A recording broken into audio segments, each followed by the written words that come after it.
Hello everyone, it's me, Anthony Coach, a guitarist on YouTube. I've been looking at my YouTube analytics and I've discovered that a lot of people are typing in pinch harmonics and they're finding my short that I did a while back about how to achieve the elusive squeal. So for those people and for anyone else who's interested, this is my step-by-step process on how to get that. Oh dear, where's my volume? That sound. Okay, that is the Charvel letting me down again. I talk about that in the review. You just saw it in action there. Anyway, in every other respect, I really love this guitar. Not least because this is the guitar that I get pinch harmonics, those squeals, the easiest on. So even before I talk about a step-by-step, let's just talk about that this guitar is loaded with Seymour, Duncans, humbuckers. Humbuckers, you're generally going to get an easier time trying to get those pinch harmonics. The toughest guitar to do it on, of course, is an acoustic. So if you master all this on an acoustic, then switch over to an electric, especially with humbuckers, then you're definitely going to be there. I've got Ibanez's there. I love Ibanez. They're my favourite guitar company with humbuckers. But something about this guitar and these Seymour Duncans means that I've just got to look at this guitar and I get a squeal. That's a weird thing to say. Anyway, an overdrive. You obviously want loads of overdrive. You can get pinch harmonics on a clean channel, but the genre of music that it's from tends to be overdriven music, and you also get way more sustain from overdrive. So, the step-by-step process. I have had comments on this first step on that short that don't agree, but I'm going to double down. I do agree with myself with this first step. I think the first step to getting pinch harmonics, which is a right-hand technique, is to think about the left-hand technique of natural harmonics, just to get used to the way the string feels and the way that the sound sounds that you're trying to create. Fretting gently over fret 12, which is the easiest natural harmonic to achieve. I'm on string 3, you can choose any string. I'm not pressing down that string, I'm not fretting to get that G. I'm very lightly putting my finger onto that string directly over the fret wire. Remember, when we talk about frets, it's not the space in between those wires, the fret is the wire. So just like when you play slide guitar with a harmonic, you have to be directly over the fret, not in the spaces in between the frets. And then you pick and you get that clear bell-like sound with loads of sustain. If your guitar isn't sustaining this much, then you've not got enough overdrive, yeah, to make it easier. You can have a bit less overdrive once you've got the pinch harmonics, but for now you want loads of sustain on your guitar. When you get used to that, try it on frets 7 and 5.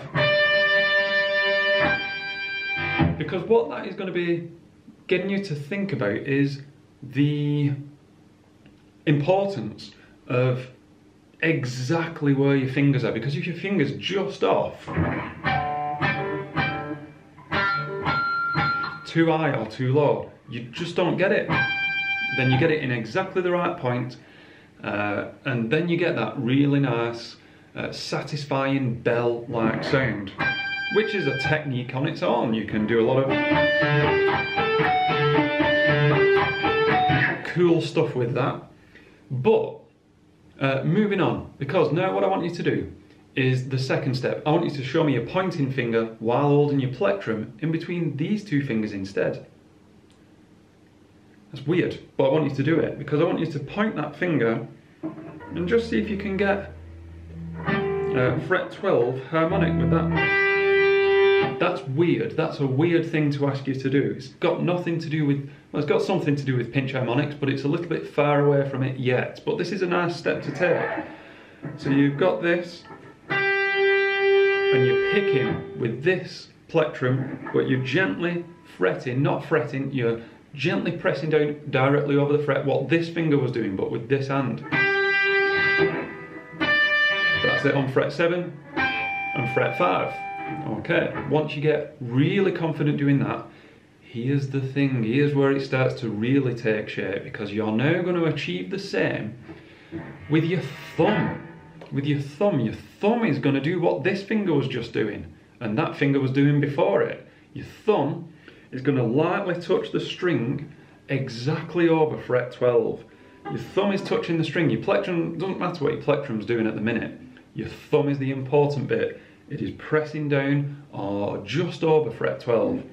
And now, with your plectrum, with this, that forces your plectrum to be a bit diagonal. Okay? You're going to pick the string downwards, keeping your thumb in contact with the fret momentarily. Whoops. Okay? Try and mute those other strings. Okay, there you go. Fret 7, fret 5, 7. That's exactly what this was doing. Okay, if fret 12 gives you that nice clear bell-like sound, all this hand is doing, it looks fancy or weird or something, but all that's doing is muting the other strings. But if that is fret 12,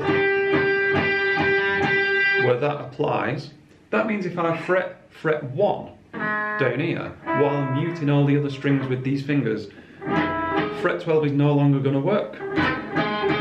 Fret 13 is though.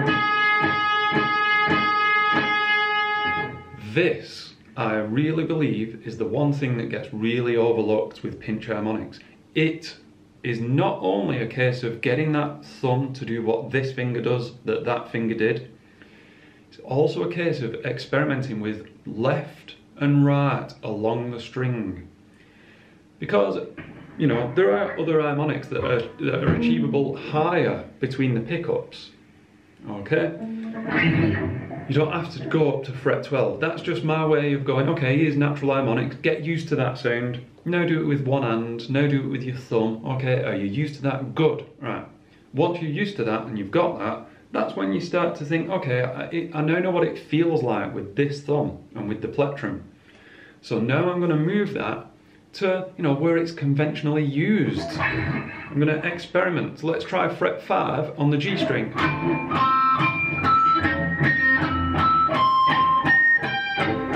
Do you hear that? All those different sounds and colours and versions of just that one note. I'm getting lots of harmonics there.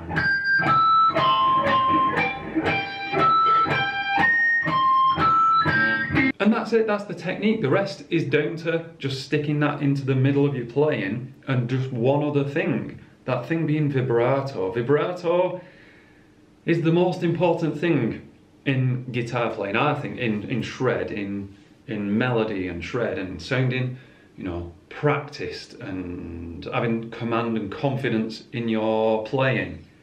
That vibrato, no more is that true than when you're doing pinch harmonics, because it transforms this into this.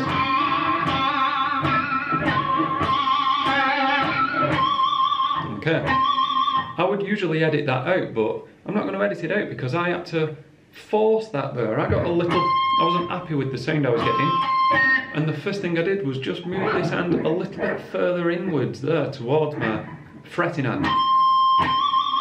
So, without editing that out, this is the point I was trying to make. Here we go. Got the technique. Now it sounds like rock.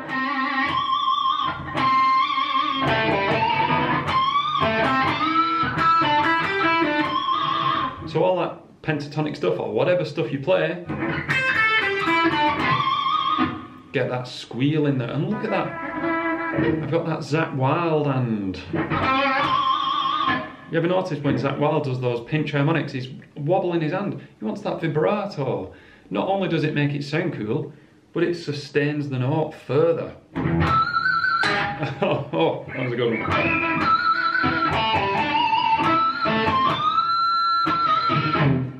You can overdo it, I think, anyway. But it's fun. And it's fun to overdo it at the beginning, so then it's in your muscle memory.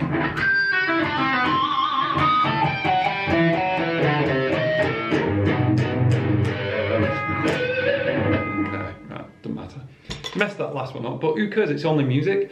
Anyway, thank you for watching. Extra special thanks to these names because they support me over on Patreon, where there's going to be a separate extra video that is linked to this video, as there is for all the videos that I do on YouTube. Thank you so much for watching, and we're really close to 10,000 subscribers, which is going to be very exciting. Do let me know that you watched to the end of the video, and come and join us over on the Couch Potatoes Facebook community group thing that I never learned the name of. Thanks a lot. I'll see you in the next video.